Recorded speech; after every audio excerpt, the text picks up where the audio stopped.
Лин кръстосва земята на Лъжи Шир и се сражава с различни врагове, като главно героя между тях взема Това е теганото, ти не вземеш стойка. за нейното кралство. Приси ръката на това. Тебе не ме лака ти ме. Този невероятен персонаж.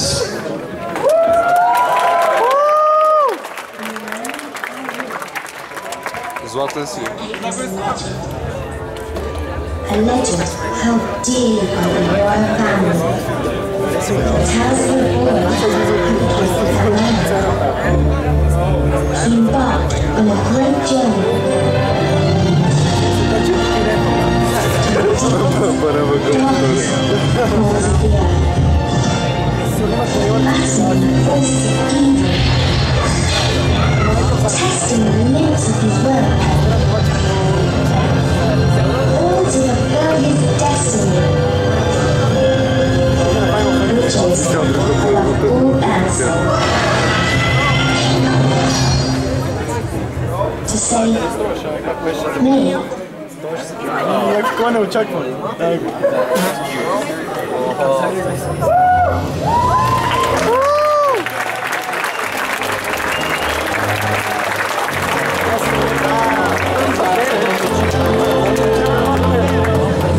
Мисля, че има Trinity Force. Виж мъщите, бе. Ебал се.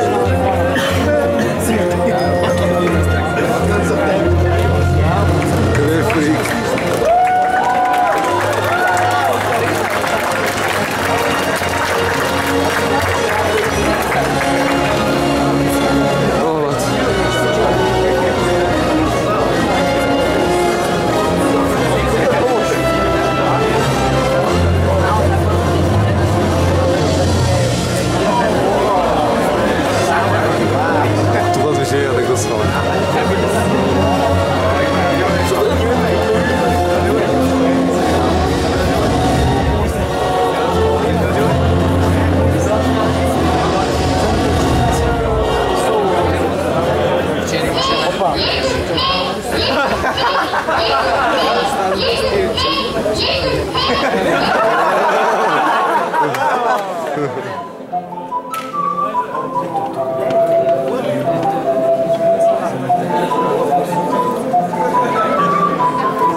Сега представяме един герой от изключително популярна игра, Assassin's Creed 2, невероятния Ецио Аудитори. Той е флорентински благородник, живял през Ренесанса, който е познат на историците като ментора на италианското братство на убийци. Той не разбира за съдбата си, докато не навършва 17 години. Когато гледа отстрани как баща му и двамата на братя са обесени по нареждане на ордена на Тамплиерите. След като избягва от същата участ, Чичо му Марио Аудитори му разказва завета на семейството му и той започва обучение в изкуството на наемните убийци с цел да освободи света от влиянието на ордена на Тамплиерите. Посещайте Ецио.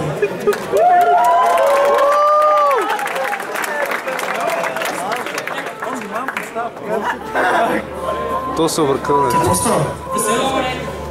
Да не е на улита?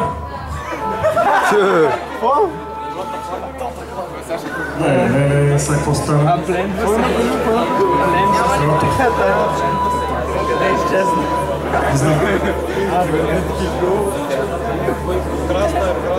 На сцената се случва някакво объркване. И аз не знам какво става, тук някакви хора. Някакви хора. ми изглеждат като такива. Малко ми изглеждат на сектанти.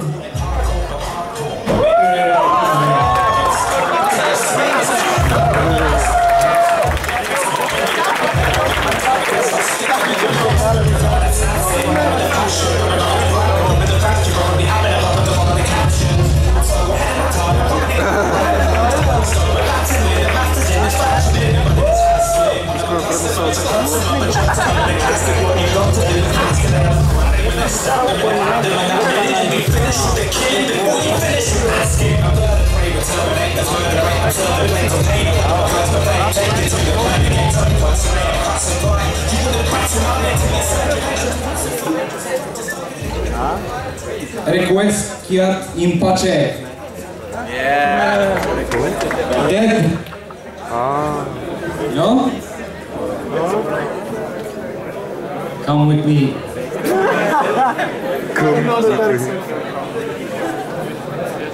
Io sono Ezio Auditore di Firenze.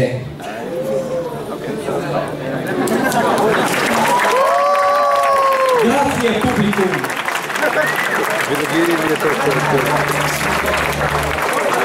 Имахме вероятния шанс да наблюдаваме как се случва едно стелт убийство. И стелт съживявам.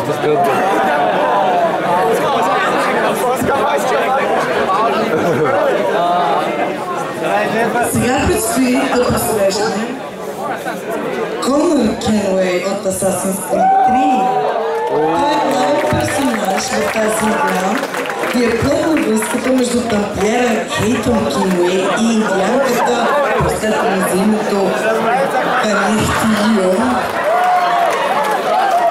Като майка му дава името, о Боже мой, родон Хнанкитон. Това е първият участник на Конър. Като малък става свидетел на ужасяващата клетка, как тамплиерите разграбват и избиват съселянето му в търсене на светилището. В преследване на отмъщение той сменя името си, слава Богу, на Конър и убеждава Ахил Дейвенпорт да го обучи като убиец. В последващите години Конър създава нова организацията на колониалните убийци, като поправя кораба на организацията Акила и става негов капитан. Убеждава 6 други да се присъединят към сенчестата му организация. Изиграва важна роля в Американската революция, като спасява Джордж Вашингтон от сигурността. Пил е навсякъде с една дума. Нека посрещнем Конър.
Вие разбрахте ли кой от двамата беше Конър?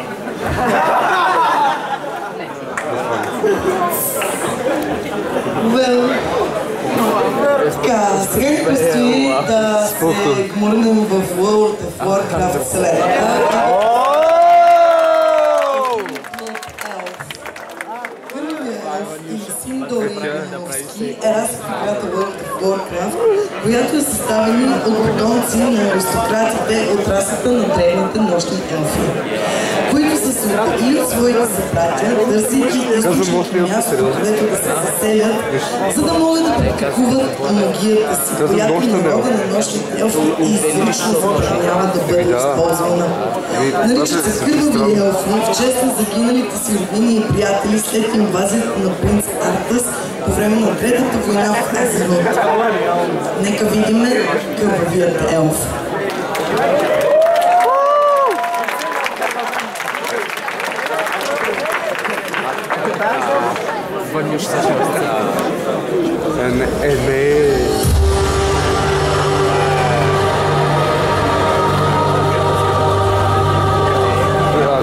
По-добър има Кръгов елф, очакването. Поне трябва да признаят, че имената ми са по-лесните. Ето не може само да ми е тегаво.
А сега ще посрещнем Командър Шепард от Масака. Шепард е роден в 2154 година и е завършил обучението за спецслужбите СН в нейните системи. Назначен е за космически кораб като офицер. Впоследствие става първият от човешката раса, който се е присъединил към специалната оперативна група Спектрите. Нека видиме Командър Шепард.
Вие се разграничихте по едно време. Разкършихме се с командира. Той е доста си. Питам по-слава за тези 5 часа. Така, следва да ви представя персонаж от играта Blast Blue. Именно Рахел Алгард. Главата на семейство Алгард в играта Blast Blue. Тя не се разграничава много от стереотипа си индивид от висшата класа. Гледа на другите, така малко си отгоре, стада, арогантност, снобство, апатия и мрази бирската си същност. Голям вътрешен конфликт. Борбата, като безсмъртна, е да насочва персонажите, намиращи се в безкрайно повтарящи цикъл във времето, с надеждите да се измъкнат от него. Моля, посрещнете главата на семейство Алгард.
А сега ще видим един доста колоритен персонаж от Final Fantasy Dissidia.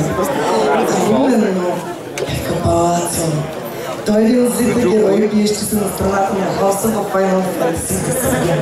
Най-точното определение за него може да се намери в следния цитат. Побъркан арлекин, на който му липсва каквато и да е сдържаност, след като е подложен на експеримент, вливащ в него магите сила.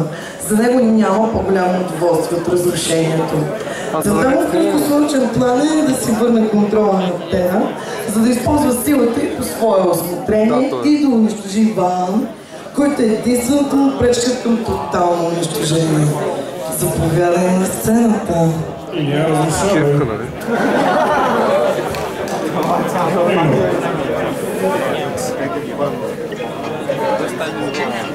Да, кажи, слушам. Да, аз се гледам косметик. Ще се бъда после. Да, кефка. Това ще е добър косметик.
Денчо беше стегнат.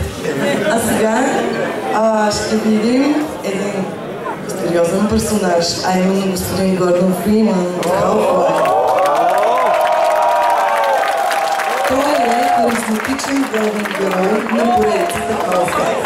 Въпреки че поради естеството на играта никога не се вижда усеща външния вид, е много трудно да не се подадем на харизматичното като начин на очилатия теоретичен физик. При един от експериментите в тайната лаборатория, където работя със свои колеги, се получава гаф. Отваря се портал между Земята и измерението Ксен. Гордън се озовава под кръстосен огън на спецчасти, изпратени за да се справят с ситуацията, и объркани извънземни, които започват да се появяват из целия комплекс. Моля, посрещнете Гордън Фриман.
Винкела и живот, може би винкела. Това е древна първища мъдрост, моля ви. Така, сега предстои един доста атрактивен персонаж, Терен Адютант.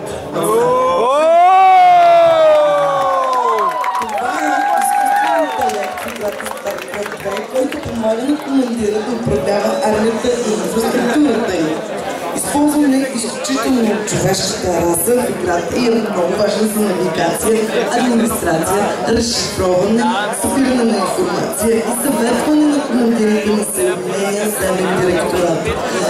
Моля, посрещнете Терен Адютант.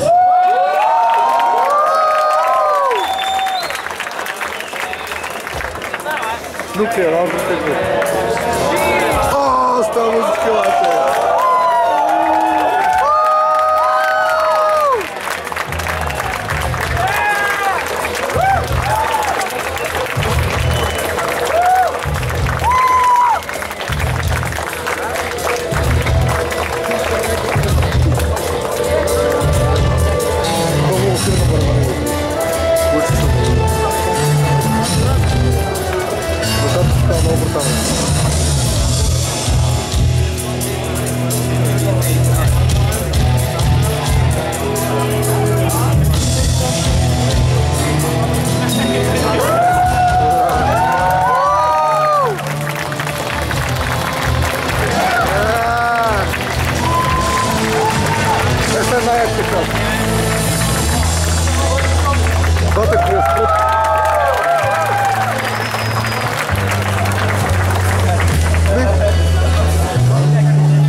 Добре, че ми каза едното.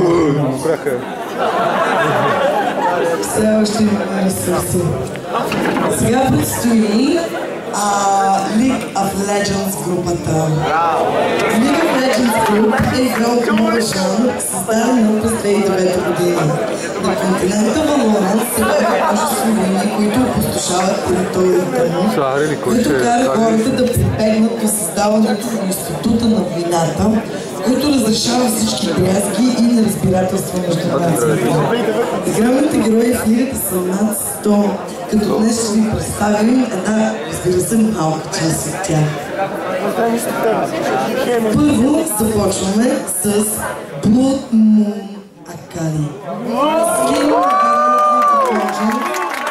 Акали е част от ордена Кинко, за която защитава хармонията и баланса в света. Започва тренировки с майка си от момента, в който може да стисне юмрук.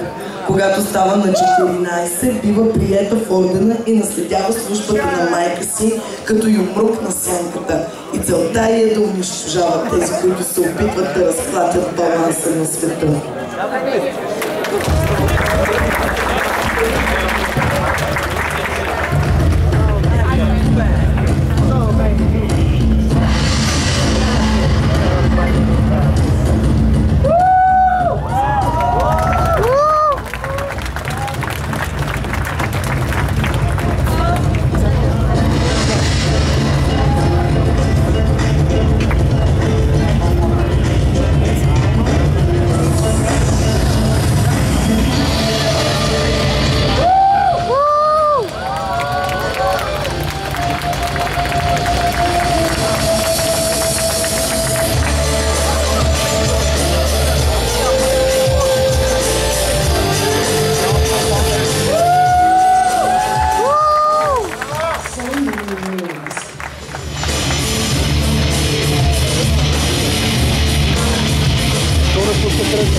Hesitation is the seed of defeat.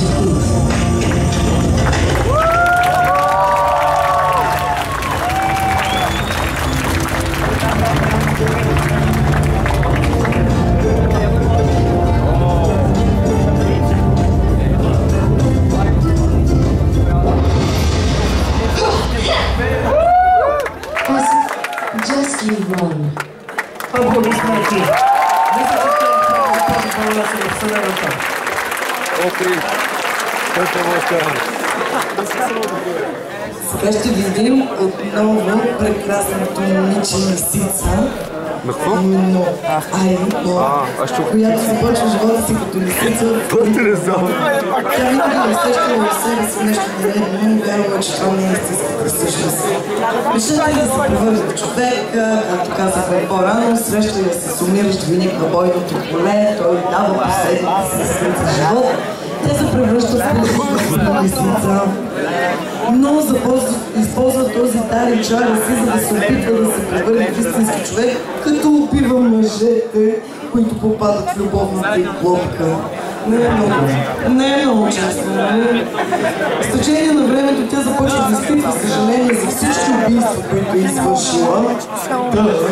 И потърсва помощ от Института на войната с надеждата да придобие човешка облик, без да се налага да убива повече хора. Посрещнете този разкаял се персонаж на сцената.